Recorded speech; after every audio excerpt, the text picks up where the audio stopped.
आपने मुझे राजस्थान सार्वजनिक भर्ती परीक्षाओं में अनुचित साधनों के उपयोग पर रोकथाम का विधेयक 2022 पर बोलने का मौका दिया, उसके लिए धन्यवाद। सभापति महोदय, सरकारी एवं सरकारी संस्थाओं में अधिकारियों व कर्मचारियों की भर्ती में अनुचित साधनों का उपयोग करना, परीक्षा प्रश्न पत्रों की चोरी होना, समय पूर्व में प्रकट करना और परीक्षा प्रश्न पत्रों को परीक्षा पूर्व बेचने का अपराध एक गंभीर अपराध है। भर्ती परीक्षाओं के लिए युवाओं महीने वर्षों तक परीक्षाओं के लिए पढ़ते हैं, परिश्रम करते हैं, इतना समय वे इसमें डालते हैं, लेकिन आज युवाओं की स्थिति ये है माननीय सभापति महोदय कि उनका भरोसा इन परीक्षाओं पर से उठ गया है। आप जो ये विधेयक लाए हैं बहुत ज़रूरी विधेयक है और जैसा कि पूर्व वक्ता हमारे अजमेर से आई विधायिका, चूरू से विधायक आए, उन्होंने भी ये बात बोली कि ये आप विधेयक सिर्फ इसलिए लाएं क्योंकि जिस प्रकार से रीट का पूरा मामला सामने आया है और जिस प्रकार से भरोसा।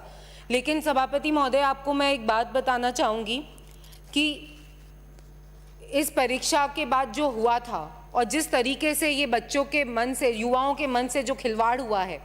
मेरी चर्चा हो रही थी, एक आरएएस प्रिपेयर कर रहा था बच्चा, उससे हुई थी।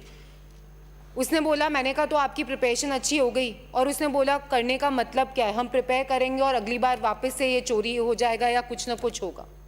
तो इस तरीके का भरोसा ही जब युवाओं के ऊपर से उनके मन में ये हो गया है कि नहीं राजस्थान सरकार में ऐसा ही होना है, तो डेफिनेटली ये समस्या बहुत गंभीर है। और हमारे ये विधेयक अगर हम ये लेकर आएँ तो अच्छी बात है, लेकिन फिर भी इसके अंदर कितनी चीज़ें हैं जो हमारे को बहुत अच्छे से सोचनी चाहिए, समझनी चाहिए। माननीय सिरोही से आए विधायक ने एक बात बहुत अच्छे से बोली कि सोचा समझा विधेयक होना चाहिए। अगर हम कोई बिल इस सदन में ला रहे हैं तो उसके पीछे बहुत सारी जुरिस्डिक्शन को बिठाकर, क्योंकि ये एक बहुत इम्पॉर्टेंट बिल है, इतने युवा हमेशा इस बात में अब घबराएं नहीं ताकि आगे जाके कोई परीक्षा हो तो वे उस बात में कहीं भी उनको ये तकलीफ नहीं हो उनके मन में कि नहीं, हमने जो पढ़ाई करी है, हमने जो मेहनत करी है, उस मेहनत का फल हमें कम से कम सही मिलेगा। तो कहीं ना कहीं डेफिनेटली कठोर दंड की व्यवस्था होनी चाहिए ऐसे जनों को। लेकिन माननीय सभापति महोदय, इस विधेयक में ये तो ज़रूर लिखा है कि अर्थदंड मिलेगा उन बच्चों को जिन्होंने नकल करी, पर कहीं भी ये नहीं लिखा कि ऐसे कोचिंग सेंटर्स का क्या होगा, ऐसे बड़े लोग, क्योंकि ये तो हम जानते हैं कि ये पूरा एक रैकेट है जो पकड़ना बहुत ज़रूरी है। हमारे नेता प्रतिपक्ष ने बार बार ये बात इस सदन में रखी है कि आप उस रैकेट को पकड़ें, हम सब मिलकर इस बात का साथ देंगे। आप बच्चों को दंड दे देंगे, उनको आप 1 लाख न्यूनतम रुपए लेंगे, बेचारा कोई कमज़ोर, वैसे भी वे आर्थिक स्थिति से कमज़ोर होते हैं, इस तरीके के सब युवा जो भर्ती में बैठना चाहते हैं, लेकिन उनको हम और कमज़ोर करें। लेकिन हमने कहीं भी ये बात नहीं बोली, कहीं भी हमने ये बात नहीं रखी कि वो बड़े, जिसको कहते हैं ना सागर की बड़ी मछली, उस मछली को हम किस तरीके से पकड़ेंगे, उस बारे में इसमें कहीं भी कुछ नहीं लिखा है। वो बड़े बड़े कोचिंग सेंटर्स, वो बड़े बड़े लोग, वो बड़े बड़े प्रशासनिक अधिकारी या कोई भी लोग जो इससे इन्वॉल्व हैं इस रैकेट के अंदर, हम उसको कैसे पकड़ेंगे, उस बारे में डेफिनेटली विचार करने की बहुत सख्त ज़रूरत है। माननीय सभापति महोदय, इंटरनेट का ज़माना है, जब हम ये परीक्षाएं करते हैं तो हम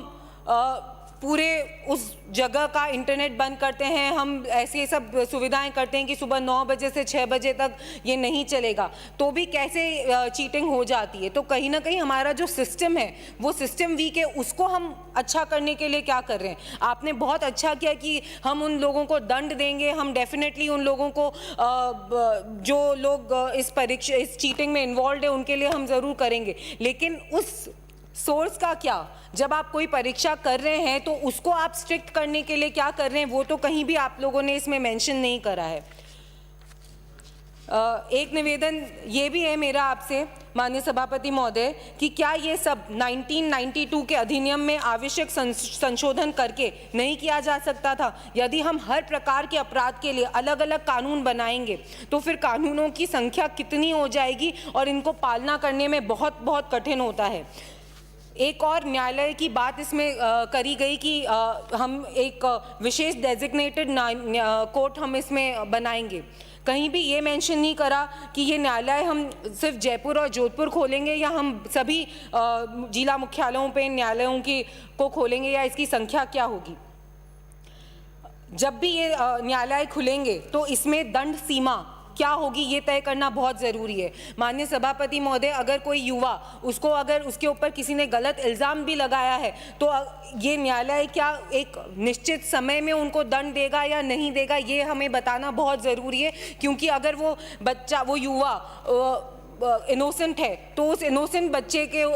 5-6 साल 8 साल कितनी बार कोर्ट की डेट्स नहीं आती, तो बहुत ज़रूरी है कि हम उसका समय खराब नहीं करें, उस युवा को हम एक अच्छे तरीके से न्याय दिला सकें। और एक सीमा इसमें हमें तय करनी बहुत ज़रूरी है कि ऐसे अपराध अगर किसी ने करा है तो भी उसको एक निश्चित समय सीमा में उसको वो उसका दंड मिलना चाहिए, और अगर किसी ने अपराध नहीं करा है तो इनोसेंट भी वो घोषित एक निश्चित समय में होना चाहिए। इसको हम 5-7 साल तक प्रोलॉन्ग नहीं करें तो बहुत ज़रूरी है। माननीय सभापति महोदय, 2 मिनट में मैं अपनी बात कंक्लूड करूंगी। माननीय सभापति महोदय, इन्वेस्टिगेशन को जो पूरा करने का जो समय है उसके बारे में तो मैंने डेफिनेटली बात रखी है। रीट की जो बात सब जनों ने बोली है, तो इस वजह से जो भी व्यवस्थाएं नहीं हो पाई है और व्यवस्था में जो कमी रह गई है, उन व्यवस्थाओं को हमें बहुत ज़रूरी है कि हम उसको बहुत स्ट्रॉन्ग करें ताकि नेक्स्ट टाइम हमारे युवाओं के साथ ऐसा धोखाधड़ी नहीं हो। डेफिनेटली ये बहुत ज़रूरी है कि जो ये अर्थदंड की व्यवस्था करी है उस पर एक बार पुनः विचार करना चाहिए हमें, क्योंकि ये परीक्षार्थी जो इसमें बैठते हैं वो उनको हम और कमज़ोर ना करें आर्थिक स्थिति से, और हम उस रैकेट को, उन बड़े लोगों को पकड़ने में अपनी ज़रूर जाहिर करें। आखिरी में माननीय सभापति महोदय, कंक्लूड करते हुए मैं यही बोलना चाहूँगी कि विधेयक को प्रस्तुत करने से पहले जनता के साथ इसके प्रावधानों और उनके प्रभावों के बारे में किसी प्रकार की चर्चा नहीं की गई। इस व्यापक प्रभाव वाले विधेयक को जनमत जाने बिना पारित करना अच्छी परंपरा ही नहीं होगी। अतः मैं इस विधेयक को जनमत जानने के लिए 6 माह के लिए प्रचलित करने हेतु अनुरोध करती हूँ।